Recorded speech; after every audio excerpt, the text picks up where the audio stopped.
Hi. Hi. Another day, maybe two, has passed. Always feels like a million more in between. Always feels sort of expanded and compressed at the same time, does it not? So after I talked about looking at the numbers and thinking that we kind of maybe hit our potential for peak here in Piemonte, in Torino. The next day in the papers, I started seeing this plea from, wasn't the mayor, I forget, but someone of part of the territory of Piemonte, really being like, please, we need beds, we need this, we're gonna be overwhelmed. And I was like, oh, shit. Maybe I was, miscalculating or, not taking in enough factors or different factors, and let's see what happens. And then they also put a tighter decree on Italy this past week, where now people who have regular jobs, it's called non-essential, also can't go to work. So some folks were still working, being able to work at their businesses and jobs. And they just put a further restriction on that. They're getting a little bit heavier about really insisting that people stay home, because people still were, there was some casualness going on with following that rule to a certain degree. And in fact, I saw some footage where they had brought some of the army in, and yesterday in the streets there were more police, and also on this bench that's outside my window, where loads and loads of people on a regular day are just, it's like full, like day and night. And when the lockdown started, every day I would just kind of, check it and see what was going on. And there would be people still hanging out, not as many. And yesterday, empty. And today, empty. So this is the bench I was talking about earlier, which is usually full of people, really full of people, and there's no one. And that in the background, I'm gonna use my finger. These things, these are the Alps. And on a clear day, and in a proper winter, which we did not have this year, not enough snow, but oh my god, they're gorgeous. And that building right here, you see that one? That's called Intesa San Paolo, which is, what is it, one of the big banks here.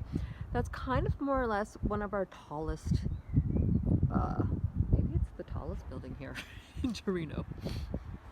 And we don't have a lot of skyscrapers. And this right here is called the River Dora, and it goes on and meets another river called the River Po, which is a very important river here in Italy.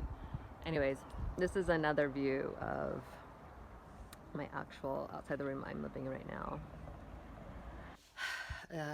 Yesterday was, I woke up and actually my body just started to cry for a few minutes, and it hadn't happened during this whole thing. I've been very, very, very calm throughout this whole experience, and I actually, yeah,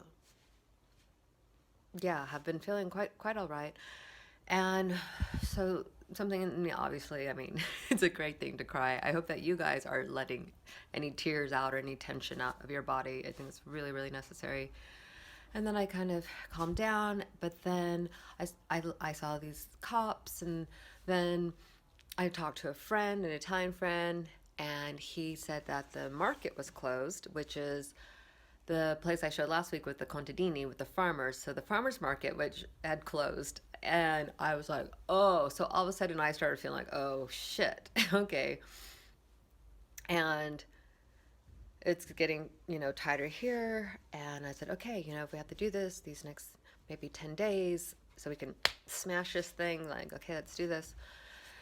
But then this friend also started talking about things about, in another 3 or 4 years, the whole world is going to be at war, and just, everything's a disaster state. And again, this thing in me kind of started trembling, imagining all of that, like, possibility, because anything's possible, right? Anything. That's existence. And I was feeling kind of stupid and dumb because I'm I really fall into the camp of finding not in a finding the gift in this, and finding what is good in this and what is possible for change, and not at the erasure of other forms of reality, right? It's not that maybe wars aren't going to happen and other terrible things, but that inside of it, what are we carving out? What new spaces are we carving out? What are we doing on our individual selves? What are we doing in our smaller communities to keep functioning? Because that it is all these things happening simultaneously. So I actually went through this moment yesterday of being a little about things, and then I looked at some more numbers, and then I saw some things, and there's actually been the tiniest decreases in deaths and contagini, the infected, in the past 2 days in Piemonte. And I was like, okay. And I think maybe they rose up a bit today, but those numbers that we were hearing coming out of Italy and also in China, and there's going to be this sort of climax point where it's like 300 dead, 400 dead, 600 dead, the most, and then things will. I think they call it here like the porta la luce, the door of light, right? You start to see the light, and right now we're maybe heading into that. Maybe some, like, it might be a little. I don't know how you do this, like a little of this coming down, but maybe we hit the peak, because as we have seen in China, everyone's like, we're looking towards Italy, like that's the future, that's the light, we can see what happened. But actually, China happened before us. So these processes and cycles. So I started, feeling a bit better. And then I returned. To my practice of coming back to myself and how I want to be, how I want to engage in this. So what I'm thinking about next is the idea of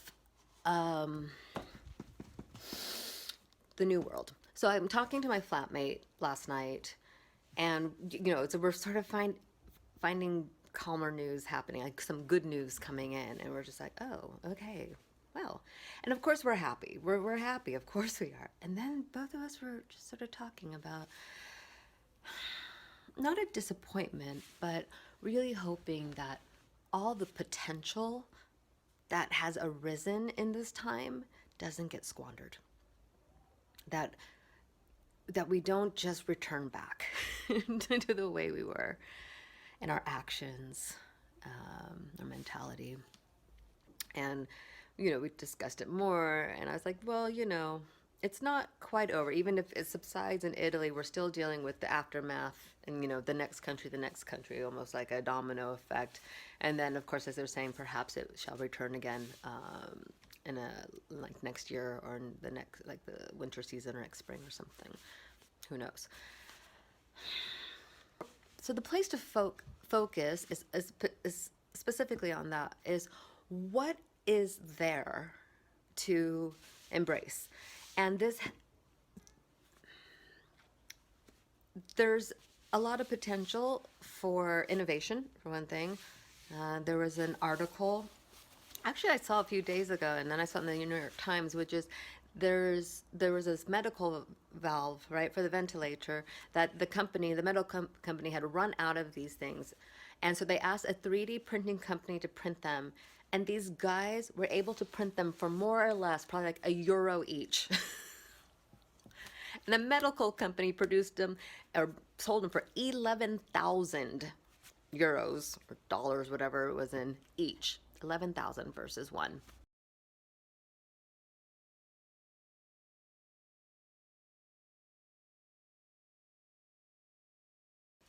Point is that that's possible. That's possible. And there are all these ways that we have got to get creative again in light of what's happening. There are jobs, there are possibilities, there are new ways for business and interaction that we haven't thought about yet, that we're experimenting with now, then there are things that we don't know what's possible still, because we've never been pushed to that. We've never been pushed to have to think in another way, because life has been life and it's been easy. And usually when things are easy, we're not pushed to think of new things. What do they say? What is it? Necessity is the mother of invention. You know, think of all the jobs that got created just because of the smartphone. Everything got changed in 10 years. How much things changed? How many jobs got created? How much? I mean, the whole world changed actually because of this one thing.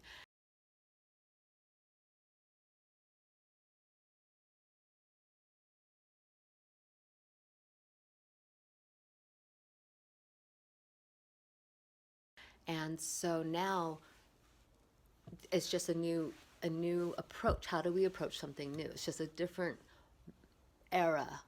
And along with that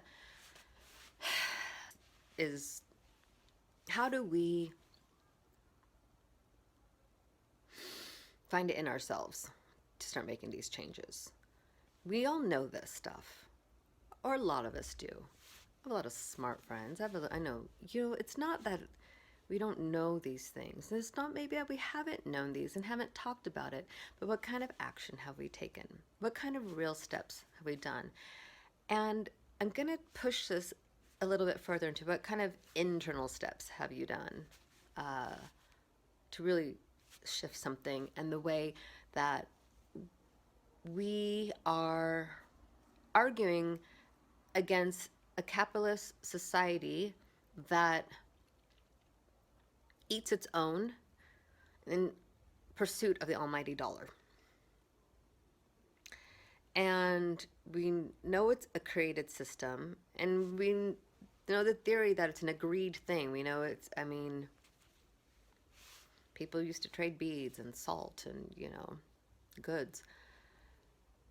And so in this one way, we might know it's bullshit, yet at the same time, for safety reasons, we stick with it. And everything just got pulled from us, from a lot of us. The safety of the system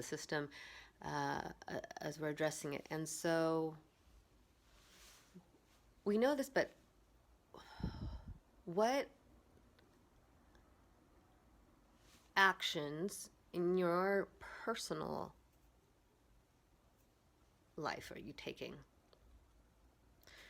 Like, to get down and do the work of it. For example, I know Italian, and I've studied it these past years living here. And especially in the beginning, I was studying and figuring out the right techniques of how to do it. And I'd be in the middle of studying, and I still don't feel like I know this language, and you're really frustrated, and you want to know this. And so I just start researching more about, oh, you have to study, or what are the new techniques, and sometimes it's just good old fashioned, just doing it, like reading the book, not reading about how to read the book, or like, okay, yeah, you gotta fucking take a pen and paper and conjugate till it gets in your brain, and not just reading about that you should conjugate. Right? It's like there is moments of absorption and research, but then there's just, after a while, it's like we all know, okay, exercise and eat right. It's like we get it. But if you don't actually do it, it's not. We need to start taking action. And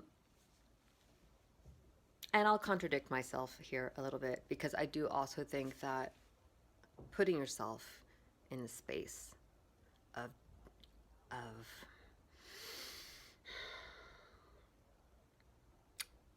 possibility can be equally important, or is. I won't say is. It's equally important. I think it's a combination of mindset, mentality, perspective, and also action.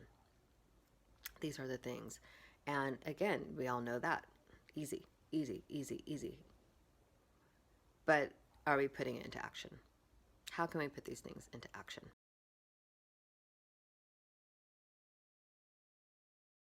So I guess I'll end here. I do want to say that I feel like things will, quote unquote, calm down here in terms of the disease aspect soon. And I have, of course, been absorbing, especially, the U.S., obviously, and seeing what's going on there. And my brain is taking it all in and just thinking and contemplating about what this means as a whole for us as humans and humanity, individual countries, which I always think about because I live in, I belong to two countries, and